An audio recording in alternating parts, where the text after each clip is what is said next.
Over the last few years, I've become fascinated by borders, these places where two economic systems, political systems, languages, ideologies meet and rub up against each other. And in the people that live along these borders and their views on the people on the other side and the people on their own side. And Rick, in one of his slides, showed perhaps the most important border that has existed in our continent in our lifetime, which was the Iron Curtain. And many of you will have had direct experience of it, as Rick's family has. 4 years ago, for the 20th anniversary of the 1989 revolutions, I decided to do a bicycle ride along that border from the north, the Baltic Sea, to the Adriatic. I wanted to see what it looked like physically today, but also what it looked like in the minds of the people that lived there. How do they reflect on it 20 years later?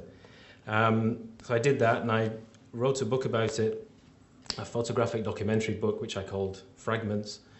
And I wanted to do something similar for the 20th anniversary of the end of Czechoslovakia. So I decided to get my bicycle out again and my camera, and I decided to do a ride along the Czech-Slovak border. It's a different kind of border, a border that didn't exist before and now it does, or at least it didn't exist on international maps. So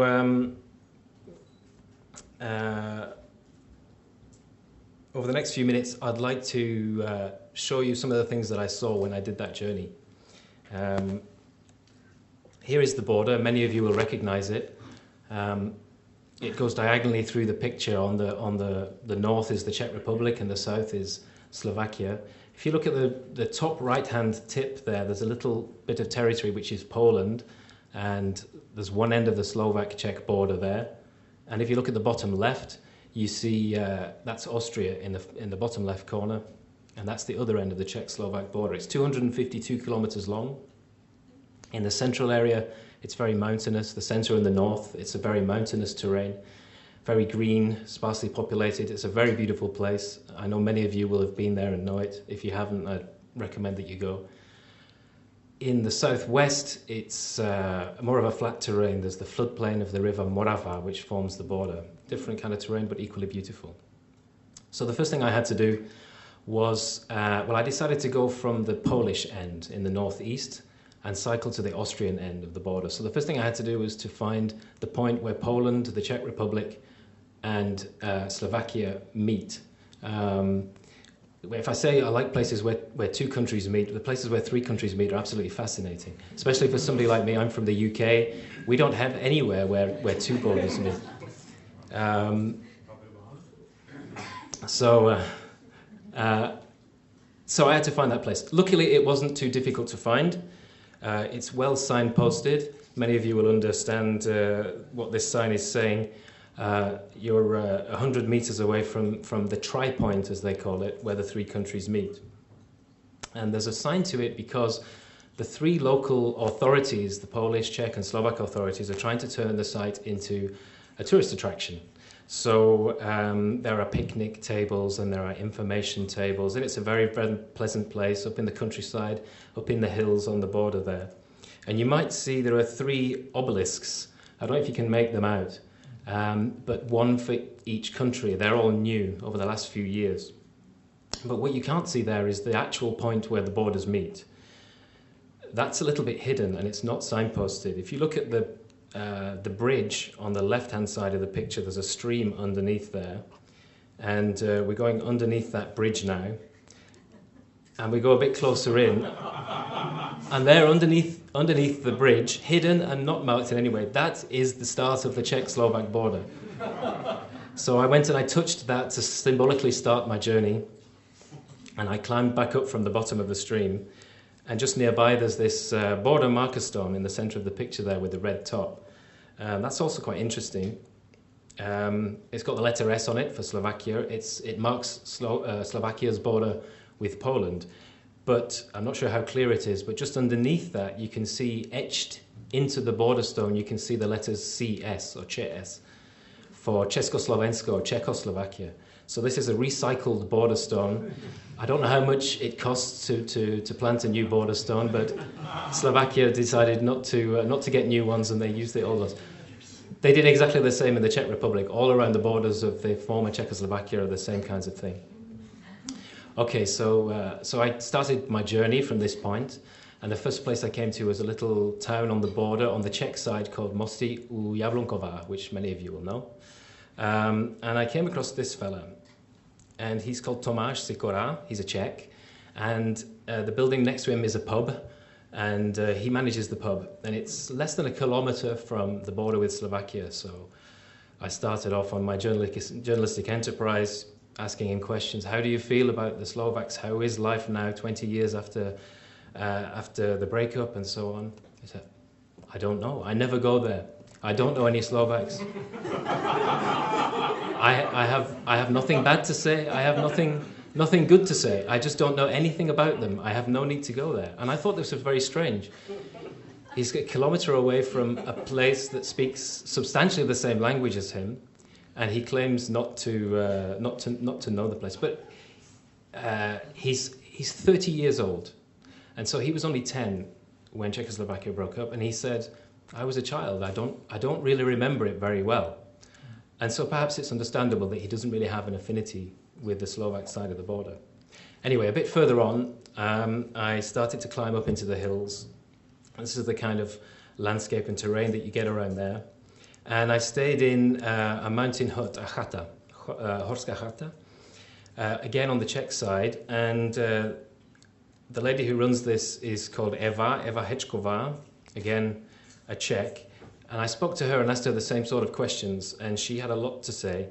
And she's 10 years older than Tomáš, 40, and she says she still feels Czechoslovak. She doesn't feel Czech, she still feels Czechoslovak. She thinks it was a mistake to end Czechoslovakia. There's quite a few people along the border, at least, who feel that. So maybe that age, between 30 years old and 40 years old at the moment, is the point where the psychological break has happened between Czechoslovakia and Slovakia, or the Czech Republic. This place is an abandoned and disused border checkpoint. It's on the Slovak side near a place called Makol. In 1993, after the border came up, Czech Republic and Slovakia had to create all the infrastructure that goes along any border in Europe, or at least did at the time. It had to create border checkpoints. And this is one that it created after 1993. Of course, when Slovakia and the Czech Republic joined the EU, Schengen came along, 2007, the end of border controls. So this building, God knows how much it cost, had about 10 years of service. Now, some of you will see it's for sale, na predaj. You can buy this if you'd like to, a former border checkpoint. So if you're thinking of relocating from Brussels, fantastic access to countryside, very good land communications to get there, unusual place to live, and unlike Brussels, absolutely no problem parking your car. Now, the next photograph, I have to warn you, contains some nudity. I warned you. I rehearsed this talk with a friend, and she said, you absolutely have to tell people why he hasn't got any clothes on. It was a very warm evening. I did this bike ride in the summer of 2012, last year. So it was very warm, even though it was the evening. And it's also a very isolated spot, and this man wasn't expecting anybody to be coming around with a camera.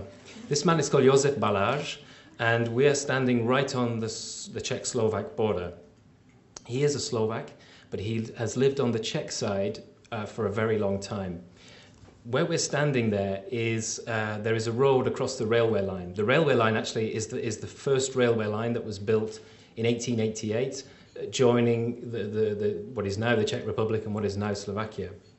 And there's a road across there and a level crossing, a barrier that comes down to stop cars going when the trains pass. And Josef lives in the house that was the level crossing keeper's cottage. He doesn't do that job, but that's where he lives. So it's immediately on the border, but on the Czech side. This is his garden. So you see, he's incorporated the border stone into his garden. He dries his clothes in Slovakia, and he has a picnic by the stream in the Czech Republic. That's not his only garden. He has a vegetable garden. It's 50 meters further down the railway line. Before 1993, it was a 50-meter walk from his house to get to his vegetable garden. After 1993, the border came down. If he wanted to go to his vegetable garden, which is in Slovakia, sorry, I omitted to mention that, he had to go to the main road. He had to go through border checks. He said he was sometimes frisked and underwent a body check. So with his passport, through the border control, back down to the railway line, to his vegetable gardens. Since 2007, he doesn't need to do that anymore. So he's very happy for Schengen. I'm sure he would come and thank the politicians here that made it happen. This shows again this wonderful green, verdant, mountainous landscape of the Czech-Slovak border. This hill on the right in the center, a bit closer in, some of you may know it. This is a very important place for Czech-Slovak relations. This hill, which now has a television transmission tower on it, is called Velká Javorina. Many of you may have heard of it or have been there. Since the 18th century, this has been a traditional meeting place for Czechs and Slovaks coming together in brotherhood. And they still meet there today, twice a year. In the summer, they meet, there's a big folk music festival. And then in the winter, on New Year's Eve, there's a big bonfire. And it draws thousands of people still. So this is a real focus of expression for those people who still feel that Czechoslovak identity. This is the top of the hill. And all along this plateau at the top, there are lots of monuments and tablets and things commemorating meetings of Czechs and Slovaks at this point over the years. Now, a couple of years ago, this one came along. 2018, Obnova Československa. 2018, restoration of Czechoslovakia, renewal of Czechoslovakia. 2018 is symbolic, or is important, because that would be the 100th anniversary of the foundation of Czechoslovakia in 1918. So it looks from this sign that there are at least a few people who are maybe not predicting, but hoping that Czechoslovakia will come back. I didn't meet many people who felt that would happen. But if that place, Velká Javorina, is a symbol of Czech-Slovak cooperation and coming together, there's a place quite close by that shows maybe a different side. It's a little hill called Jelenec, and on this hill, in the woods, there is this tower. It's an old military communications tower. It's now abandoned and unused, but if you're careful, you can still climb up it, and you get this view from about halfway up, back across to Velká Javorina and the television tower. And if you go up further, you get this beautiful view of the landscape of the Czech-Slovak border. And then you look down at the decaying buildings at the bottom. Now, many of the similar former military watchtowers around the borders of the Czech-Slovak Republic have been renovated, have been turned into observation towers for tourists. This one hasn't. Why not? Because the tower belongs to the Czech Republic, the land underneath it belongs to Slovakia, and so far there hasn't been any agreement as to what they can do with it. So there's some way to go, I think. This is a very boring photograph of a very interesting place. This is a village called Šance in Slovakia now, but 20 years ago it was a village in the Czech Republic called Husabotul, which many of you will have heard of. This was a place after the border was drawn in 1993. There was a couple of places along the border where the locals were not happy that they had been put in one country and not the other. There were lots of Slovaks in this village, and they fought to join the Slovak Republic. And it created a lot of tension between the villagers. It was a long-running news story in the early days of the independent Czech Republic in Slovakia. Luckily, there was a place further along the border called Sidonie, which had a little part of it which was in Slovakia, but which wanted to be in the Czech Republic. And eventually, sense was seen, and in 1997, the borders were redrawn. So now this village is in Slovakia, and Sidonia is completely within the Czech Republic. So the border used to be on the right-hand side of the picture, the right-hand side of the road. It now runs through the hills on the left-hand side of the road. And the tensions there are still palpable. I only found one person when I went through the village to speak to, and he didn't want to be photographed. He didn't really want to speak to me. He didn't want to give his name. He said, "I don't want to say anything. It was such a bad time. Tensions ran so high. It was very bad, and I don't want to say anything that might bring up those feelings again." But it seems a peaceful enough place now. This is a sign outside the Czech town of Strážnice. Strážnice is famous for its folk music festival, and it's just a sign on the edge of the village saying, "Long live the unity of the Czechs and Slovaks." Nobody's bothered to take it away yet, so I suppose they mean it. What I found interesting was right on the opposite side of the road is a cemetery. And the sign above the cemetery says, "May you rest in peace." So, and this is directly opposite, almost anyway. So is it "Long live the unity of Czechs and Slovaks," or is it "May you rest in peace"? May the unity of the Czechs and Slovaks rest in peace. Well, we'll see. I'm sure it's the former. I said that in the southwestern part of the Czech-Slovak border, you have the River Morava, the floodplain, and the border goes right through the river at this point. Different kind of landscape, equally beautiful. It's this kind of floodplain forest, ponds, marshes. It's very nice. A bit further along the river, you see these two big metal arches. Again, the border is through the river. These are underground pipelines coming from Russia and taking gas to Germany. This is the Brotherhood gas pipeline. Underground, and it leaps out of the ground so it can jump over the border between the Czech and Slovak republics and then go back underground again. Now, I've been talking about the Czech-Slovak border being 20 years old. In reality, it's a lot older than that. The line of the border between the two has actually been settled for several hundred years and dates back to the time when Slovakia was part of the Kingdom of Hungary for 1,000 years, and the Czech Republic was part of the Austrian Empire, and before that part of the kingdom, or it was the Kingdom of Bohemia and Moravia. So that line between them is a lot older than just a 20-year-old border. And what I was really looking for, my holy grail photographically, was to find a border marker somewhere along there from that period before the foundation of Czechoslovakia.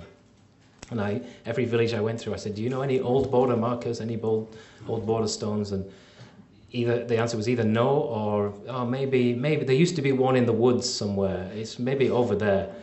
I didn't find any until I was 20 meters, literally 20 meters from the very end of the border, 20 meters from my destination, and I found one. And this is it. This is an old border marker from the Austrian Empire time. So this is on the Czech side of the border in the floodplain forest. You might not be able to see the date, but it says 1755. So it's from the date of the Empress Maria Theresa, famous Austrian empress. So I got what I wanted. And as I said, that was 20 meters from the end of the border. So inevitably the next slide is going to show you the end of that border.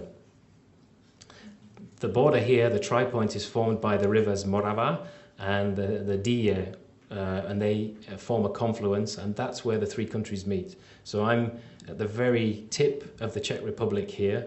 On the left-hand side, across from the Morava, is Slovakia, and on the right-hand side is Austria. So right in the middle of the water there is the equivalent point and the point where the three countries meet. So that's just a short outline of some of the interesting things I found on my trip. There were a lot more. I spent the last few months putting them together into a book which I called The Velvet Border. There's a copy here for you to have a look at if you'd like. It's available only at a website called blurb.com, blurb.com. I hope it might be of interest. Thanks very much.